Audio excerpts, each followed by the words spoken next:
నాకన్నా తెలుసున్న వాళ్ళని ఎందరినో సృజించాడు.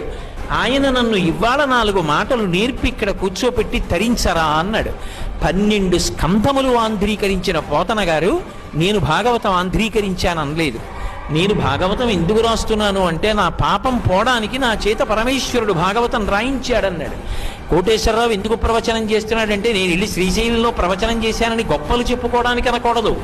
ఒరే అక్కడ ఇక్కడ తిరిగి అహంకారంతో బ్రతుకుతున్నావురా, సహస్రఘటాభిషేకం అవుతోందిరా, వచ్చి ఓ కుండ పట్టుకో నీ జన్మ తరిస్తుందని ఈ కుండని కాపాడడానికి కుండ నెత్తికెత్తడానికి నన్ను తీసుకొచ్చాడు.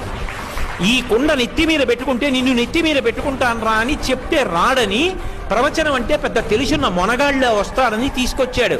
తీసుకొచ్చి 3 రోజులు నా చేత దర్శనమిచ్చి మహానుభావుడు నన్ను అనుగ్రహించాడు.